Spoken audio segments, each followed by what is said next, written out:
Bonjour les amis et bienvenue dans cette deuxième semaine de mon défi une vidéo par jour pendant 30 jours. Je suis Mohamed Amin du blog Les Aventuriers du DSCG et aujourd'hui je vais répondre à une question qui m'a été posée. Je vous la lis tout de suite. Elle m'a été posée sur YouTube. La question est de Hilal Bouchera et il me dit: je me suis fixé comme objectif de passer tout le DSCG en une année. Est-ce que tu crois que c'est faisable?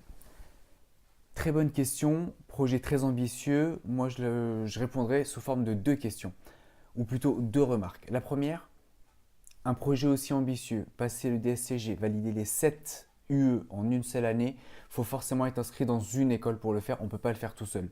Je pense que c'est une évidence, mais je préfère quand même le préciser. L'école, il faut bien la choisir. Il faut que là, si tu veux passer 7 UE en même temps, il faut une école où ce sont des profs qui conçoivent les sujets ou qui font des corrections et qui vont vraiment t'orienter sur la manière de bien répondre aux questions, en plus du côté théorique et formation sur les épreuves. Ça, c'est la première chose très importante. Et la deuxième chose, la question que tu dois te poser et être vraiment honnête vis-à-vis de toi-même, la question, je vais te la donner, c'est: est-ce que tu as l'habitude de travailler comme un malade? Je dis bien est-ce que tu as l'habitude. Je dis pas est-ce que tu penses que tu pourras le faire ou que tu es assez motivé pour le faire. Pourquoi je te pose cette question? Passer cette épreuve en un coup, ça demande énormément de travail. Si tu n'as pas déjà l'habitude de le faire, ça risque d'être difficile de mettre en place ça sur un aussi grand nombre de matières, même si tu es motivé. Et c'est pour ça que je ne dis pas est-ce que tu penses que tu pourras le faire, mais est-ce que tu as déjà l'habitude? C'est-à-dire, est-ce que tu le fais déjà d'habitude, peut-être sur le DSCG parce que tu as passé plusieurs épreuves et que tu travaillais par exemple tous les soirs? Parce que si tu passes le DSCG en une année et que tu passes les 7 UE, il est fort probable que tu vas travailler tous les soirs en plus de ta formation que tu fais la journée, que tu vas travailler aussi le week-end. Si tu n'as pas l'habitude de le faire, si tu n'as pas l'habitude d'encaisser le choc par rapport à ça et de tenir le rythme, tu risques d'abandonner ou peut-être même pas de commencer à réviser chez soi. Il ne faut pas se leurrer, voilà, travailler à l'école, avoir de bons profs, comprendre, c'est bien. Valider cette épreuve, on ne va pas se leurrer, il faut aussi travailler chez soi et beaucoup travailler. Donc, le truc, c'est être accompagné en faisant ça dans une formation intensive où il y a des profs qui préparent vraiment pour le DSCG, donc qui ont déjà un bagage théorique, mais qui savent exactement te guider sur comment tu fais pour répondre. Et deuxième question, c'est est-ce que tu as déjà travaillé de façon très intensive chez toi en plus d'une formation?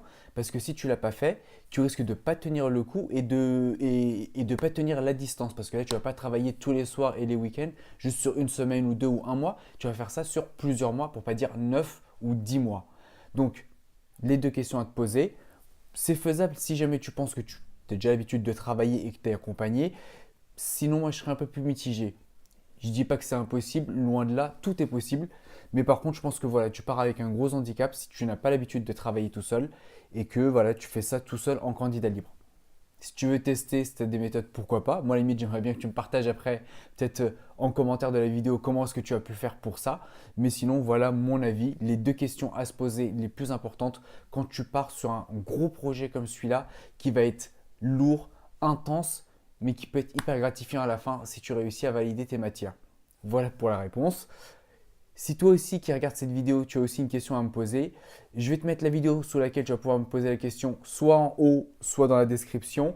Et sur LinkedIn, je la mettrai en commentaire. Tu pourras me poser directement la question en commentaire de cette vidéo. Si tu ne veux pas la poser en public, tu me l'envoies soit via mon formulaire à propos de mon blog. Et pareil, je te mettrai le lien en description, soit via la messagerie LinkedIn ou peu importe le moyen ou par mail si tu as déjà l'adresse.